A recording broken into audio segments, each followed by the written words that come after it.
Hi, നമുക്കൊരു സദ്യയൊക്കെ ഉണ്ടാക്കണം. സാമ്പാർ ഉണ്ടാക്കിയാലോ? നല്ല ദോശയുടെ കൂടെയൊക്കെ കഴിക്കാൻ നല്ല ടേസ്റ്റാണ്. ചോറിൻ്റെ കൂടെ, സദ്യയുടെ കൂടെ, എന്തിൻ്റെ കൂടെ വേണമെങ്കിലും നമുക്കിത് കഴിക്കാം. അത്ര ടേസ്റ്റാണ്. ഇത് തയ്യാറാക്കാൻ എളുപ്പമാണ്. നമുക്ക് തുടങ്ങിയാലോ? ഒരു പാത്രത്തിലേക്ക് എണ്ണ ഒഴിച്ച് കൊടുക്കുക. ചൂടായി വരുമ്പോൾ അതിലേക്ക് കായം ഇട്ട് കൊടുക്കുക. കായം നന്നായിട്ടൊന്ന് സോട്ട് ചെയ്യണം. കായം കരിഞ്ഞു പോകാതിരിക്കാൻ പ്രത്യേകം ശ്രദ്ധിക്കണം. കായം കരിഞ്ഞു പോയാൽ വേറെ ടേസ്റ്റ് വരും. കായം നന്നായിട്ട് മുരിഞ്ഞിട്ടുണ്ട്. അതിലേക്ക് തോരപ്പരിപ്പിട്ട് കൊടുക്കുക. തോരപ്പരിപ്പ് ഒന്ന് സോട്ട് ചെയ്തിട്ട് അതിലേക്ക് ഉഴുന്നിട്ട് കൊടുക്കുക. ഉഴുന്നും ഉലുവ ഇട്ട് കൊടുത്തിട്ട് ഒന്ന് സോട്ട് ചെയ്യണം. അതൊന്ന് സോട്ടായി വരുമ്പോഴത്തേക്ക് അതിലേക്ക് ചെറിയ ജീരകം, മല്ലി, മുളക്, കാശ്മീരി മുളക് ചേർത്തിട്ടുണ്ട് 2 അപ്പോൾ ഇത് ഒരു കൊഴുപ്പ് കിട്ടാനും കളർ കിട്ടാൻ വേണ്ടിയിട്ടാണ്. കാശ്മീരി മുളക് വേണമെന്നില്ല, അത് ഓപ്ഷണലാണ്. മല്ലിപ്പൊടി ഇട്ട് കൊടുക്കുക, മുളക് പൊടി ഇട്ട് കൊടുക്കുക. എന്നിട്ട് നന്നായിട്ടൊന്ന് തീ കുറച്ചിട്ട് ഒന്ന് സോട്ട് ചെയ്തെടുക്കുക.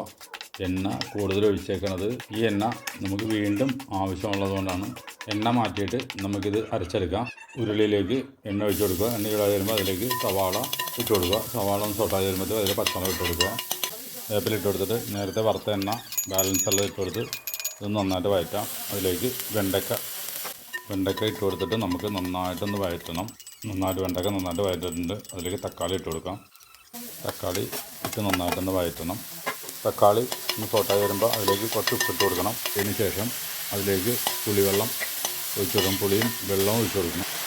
മുരിങ്ങാക്കോലിട്ട് നമുക്കൊന്ന് അടച്ച് വേവിക്കാം. എന്നിട്ട് നമ്മൾ നേരത്തെ അരച്ച് വെച്ച പേസ്റ്റ് ഇതിലേക്കിട്ട് നമുക്ക് നന്നായിട്ട് യോജിപ്പിക്കാം. യോജിപ്പിച്ചതിന് ശേഷം നമുക്ക് അതിലേക്ക് അല്പം മഞ്ഞൾപ്പൊടി ഇട്ട് കൊടുക്കാം. മഞ്ഞൾപ്പൊടി ഇട്ട് നന്നായിട്ട് ഇത് യോജിപ്പിക്കണം.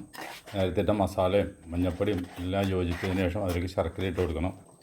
അതും യോജിപ്പിച്ചതിന് ശേഷം നന്നായിട്ടൊന്ന് ഇളക്കി കൂട്ടിക്കഴിഞ്ഞാൽ സാമ്പാർ റെഡിയായിട്ടുണ്ട്. ഇഷ്ടമായാൽ വീഡിയോ ലൈക്ക് ചെയ്യുക, സബ്സ്ക്രൈബ് ചെയ്യുക. വേപ്പിലയും മല്ലിയിലിട്ട് നമുക്കൊന്നും കൂടി ഇളക്കി കൂട്ടാം. ആവശ്യമെങ്കിൽ അതിലേക്ക് അല്പം ഉപ്പിട്ട് കൊടുക്കാം. നല്ല ഒന്നാന്തര സാമ്പാർ റെഡിയായിട്ടുണ്ട്. ദോശയുടെ കൂടെയോ ഇഡ്ഡലിയുടെ കൂടെയോ ചോറിൻ്റെ കൂടെയോ ദോശയുടെ കൂടെ കഴിക്കാനൊന്നും വേറെ ചമ്മന്തിയൊന്നും വേണമെന്നില്ല. ഇതിന് അത്ര ടേസ്റ്റാണ്.